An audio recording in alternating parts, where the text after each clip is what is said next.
Ադրբեջանն առանց մեկ կրակոցի հայկական հողերին է տիրանում, մտել են Սյունիք, հասել Շիկահողի արգելոց ու դիրքերի ամրաշինական աշխատանքներ են իրականացնում։ Հենց այդ աշխատանքների եւ ճանապարհների բացման համար մոտ 60 հեկտար անտառ է հատվել, ավելին ծառահատումները շարունակվում են մինչև օրս։ Դա խիստ պահպանվող տարածք է,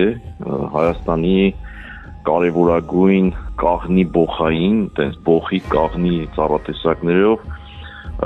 կազմավորված անտառային էկոհամակարգեր են այդտեղ, որոնք խիստ պահպանության տակ են։ Հետքննական լրատվամիջոցը վերջին օրերին արբանյակային քարտեզներով եւ լուսանկարներով ներկայացրել է արգելոցի տարածքի հատումները։ Հիմա խոսենք թվերով։ Հակառակորդի բացած ճանապարհները միջինում 7-ից 8 մետր լայնությամբ են։ Ընդհանուր առմամբ հողային աշխատանքներ իրականացվել են 90 հեկտարի վրա, որից մոտ 60 հեկտարը կազմել են անտառածածկ տարածքները։ Այս պարագայում առնվազն 14000-ից 16000 խորանարդ մետր փայտանյութ է կտրվել Շիկահողի արգելոցի տարածքից։ Ցավոք սրտի դրա մասին ոչ մի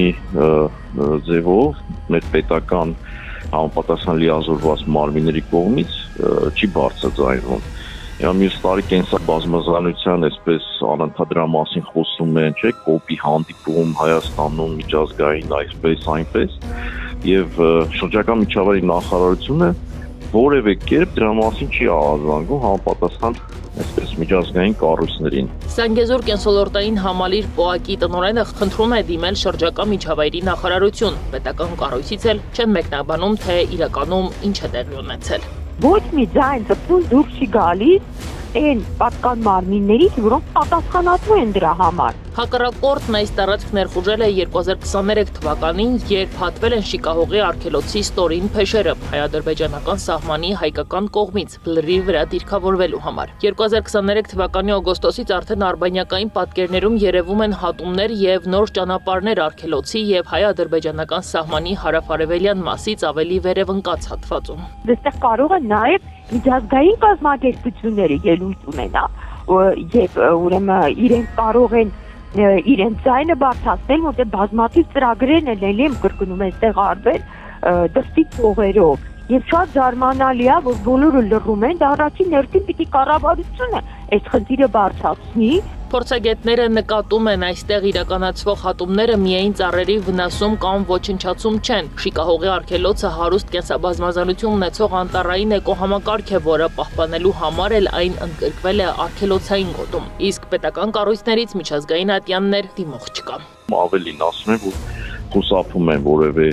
կոնկրետ պատասխանից, ասում են, որ այդ տարածքները հասանելի չէ, մենք չգիտենք այդտեղ ինչ է կատարվում, բայց դա իրականության հետ ոչ մի բաղերս չունի, որովհետև նրանք էլ ունեն համապատասխան այսպես մեթոդական եւ ծրագրային ապահովումներ, որոնց միջոցով կարելի է այդ ամեն ինչը վերհանել եւ համապատասխան միջազգային կառույցներին դրա այդ ամեն ինչի մասին ահազանգել։ Հայաստանում ակտիվ բնապահպանական միջազգային կառույցները նույնպես խուսափում են միջազգային ասպարեզում բառ անգամ ասել այս թեմայի վերաբերյալ, նշում է անտառագետ Այսեր Ղազարյանը, իսկ միջազգային կոնվենցիաներով գործն առաջ տանելու համար հատուկ ընթացակարգ գոյություն ունի։ Մասնավորապես գործադիր իշխանության ղեկավարը դիմի այդ կառույցներին, ասի, որ այսպիսի խնդիր կա, ընդհանուր նույն շրջակա միջավայրի նախարարությունը ունի իր ուրեմն համապատասխան պատասխանատուները, մասնավորապես կենսաբազմազանության կոնվենցիայի մասով, այսպես ասում են focal point։ Այդ մարդիկ պատասխանատուները դրանք փոխնախարարի մակարդակով իրենք կարող են իրենց այսպես կապերը նույնիսկ օգտագործել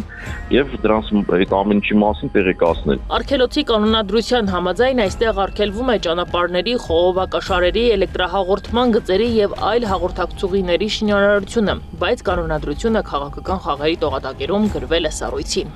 Ցավալի բան է, բայց այդպես է, մենք մեր յուղի մեջ տապակում ենք, այս բնապահպանները խոսում են, ակտիվ ուրեմն էկոլոգներ, ագրողները խոսում են, գրում են, ահազանգում են, բայց դրանից ենքում որտեղ առաջ չի գնում։ Ու ինչպես դուք տեսնում եք, քանի գրում իրավիճակը խորանում է։ Անտառների վերաբերյալ մոնիթորինգ իրականացնող միջազգային Global Forest Watch-ի տվյալներով Հայաստանը 2021-ից 23 թվականներին կորցրել է մոտ 100 հեկտար բնական անտառ, որից 88 հեկտարը միայն 2023 թվականին։ Դա համարժեք է 34.5 կիլոգրամ ածխածնի երկօքսիդի արտանետմանը։ Իդեպ, այս արգելոցում են Կարմիր գրքում գրանցված 70 տեսակի բույս, իսկ կենդանական աշխարհից կովկասյան ընձառյուծը, բեզոայրյան այծը, գորշ արջը, կովկասյան մարե հավը, կասպիական հնդկահավը, հայկական իժը եւ այլ տեսակներ։ Հանե Հայրապետյան, Գեղամ Ղազարյան, ABC Media։